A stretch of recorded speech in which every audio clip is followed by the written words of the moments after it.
السلام عليكم ورحمة الله وبركاته. معكم مستر إيهاب رمضان من قناة درس بلوشي. إن شاء الله النهاردة هنتكلم في فيديو جديد عن نسخة زوم المدفوع. طيب، في البداية قبل ما أتكلم في الفيديو ده للمهتمين بشراء نسخة زوم المدفوعة لمدة سنة، تمام؟ أو اللي شاري هو بالفعل وعايز يجددها. أما اللي عايز يشتري نسخة زوم الشهرية فطبعا الفيديو ده مش هيفيده. في البداية أنا كنت بستخدم نسخة زوم المجانية لأنها كانت مناسبة لشغل. طبعا زمان كان معروف إن نسخة زوم المجانية لو فيها أكتر من شخصين كان الزوم بيفصل بعد 40 دقيقة، وتضطر إنك يضطر الطالب إن هو يدخل من جديد علشان يكمل الحصة لو كان الحصة مدتها أكتر من 40 دقيقة. أما لما كنت بتشتغل مع شخص واحد الزوم هنا ما بيفصلش وتقدر تكمل معاه إلى ما شاء الله. بس طبعا ده كان نظريا، يعني كان عمليا كان ممكن تلاقيه قطع برضه بعد ساعة. وأنا كنت بلاحظ إن في النسخة اللي هي المجانية إن كان بيبقى فيه مضايقات شوية، ما بتبقاش سالكة يعني. تمام. بدأوا يصعبوا الشروط على النسخة المجانية إن هما بعد 40 دقيقة حتى لو شخص واحد بيفصلوا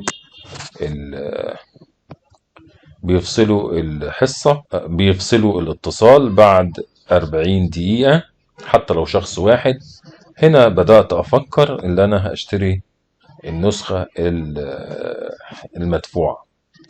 تمام. طب ما شجعنيش على الموضوع ده إن لما جالي عرض من الشركة بخصم 40%. بتجيلك الرسالة لو أنت داخل من البرنامج على اللابتوب، بتجيلك الرسالة في المكان ده. تمام. هنا لو خدت بالك هتلاقي كلمة ابجريد اوفر، وهتلاقي الاوفر هنا 16%. وده الاوفر او العرض الموجود على طول، يعني دايما هو موجود على السايت اللي هو ب$150 في السنة. تمام. طبعا لما لقيت العرض بالشكل ده 40%، يعني بدل ما كنت هدفع $150 هدفع $90. فالعرض يعني جذبني وقلت اشترك، واشتركت فعلا.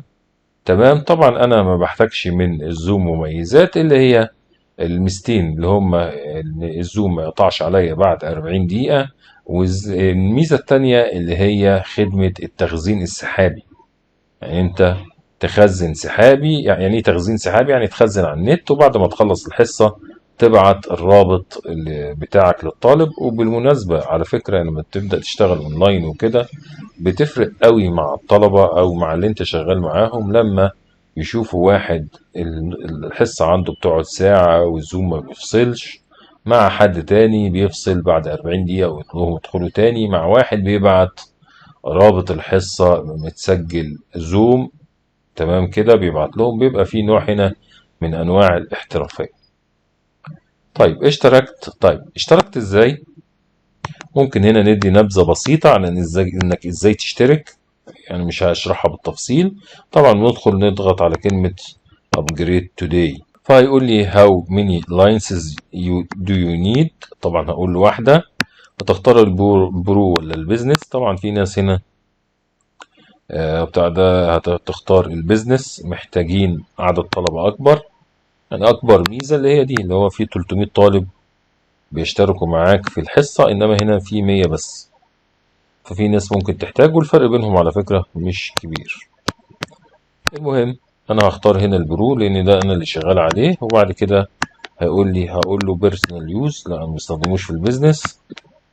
وبعد كده هقول له كونتينيو. بعد ما اقول له كونتينيو الاحظ ان هنا ظهر لي اوبشنين تانيين اللي هو زوم رومز. دي هنا لو انت عايز تشتري غرف الروم دي هنا بتستخدمها الشركات الكبيرة في الاجتماعات والكلام ده. ورقم التليفون للزوم، زوم فون. طبعا الخدمة دي ما بتشتغلش الا في امريكا وكندا. طبعا لا تعمل على دي تشيك ولا دي التشيك لان كل واحدة فيهم بسعر. تمام. فبدل ما كنت هتلاقي 150 لا كنت هتلاقي رقم تاني، فتضغط طبعا كلمة نيكست. وبعد كلمة نيكست تبدأ بقى هنا تملأ البيانات بتاعتك اللي هي العمر بتاعك من كام لكام، الاكونت بتاعك، اسمك هتعمل اسمك واسمك الاخير، والايميل اللي انت هتشتري بيه وتأكيد الايميل، والباسورد وتأكيد الباسورد. تمام. وبعد كده تختار ايه كونتينيو. هتلاحظ لو انت خدت بالك، هتلاحظ ان هنا على عربة التسوق اللي انت شايفها دي ظهر هنا العلامة. خدت بالك من حاجة هنا زي ما انت شايف ان انت هنشتري بكام؟ ب 150 في السنة. تمام. طيب هتلاحظ ان هنا في خانة اللي هي اد ديسكاونت. طيب لو انت هتجدد اشتراكك، احنا قلنا ان الزوم ما بيهتمش بالاكونت القديم، بيهتم بالاكونتات الجديدة اللي بيعمل لها العروض. تمام. فانت هنا ممكن تعمل ايميل جديد علشان تاخد العرض الجديد. تمام. علشان خاطر بدل ما تدفع 150 دولار، انا هقول لك على الطريقة تعمل بيها تخفيض اكبر. اما لو انت الاكونت بتاعك جديد، فكده كده انت بتستخدم النقطة دي. بعد كده هتروح على المتصفح عندك وتكتب فيه زوم كوبونز او كوبونات زوم او تخفيض زوم او هتلاقي مواقع عليها كودات ديسكاونت، بيبقى فيها حوالي الديسكاونت حوالي 30%. تمام. تقعد تدور في الموضوع ده. انا دورت بنفسي على تخفيضات للكوبون، كتبت الكلمة دي زوم كوبون او تخفيض كوبون او تخفيض زوم او اي حاجة، هتلاقي كوبونات. تخش هتلاقي كوبونات ما بين ال 15 وال 30% تخفيض. فانا لقيت الكوبون ده اللي هو التخفيض ده كده اهو، هاخده كوبي واروح هنا عامل هنا ايه بيست اهو. تمام. واجي هنا اقول له ابلاي، واقول له هنا اكسبت. تمام. هتلاحظوا ان هو عمل لي ديسكاونت حوالي 45 دولار. فبدل ما كنت هدفع ال 150، اصبحت دلوقتي هدفع 105 دولار. شايفين فرق كبير. تمام. اتمنى ان انا اكون افدتكم بالحركة دي، طبعا هكمل بقى شراء. تمام. لو في حاجة واقفة قدامكم في موضوع ان تكملة الشراء من على السايت، يبقى ابعتولي اكمل شراء، وبعد كده هلاقي نفسي ان انا وفرت 45 دولار. اتمنى ان انا اكون افدتكم بالفيديو ده، وطبعا شعاري في القناة سأعلمكم كل ما علمتني الحياة اياه. ما تنسونيش طبعا في الشير واللايك والسبسكرايب. دمتم في امان الله، والسلام عليكم ورحمة الله وبركاته.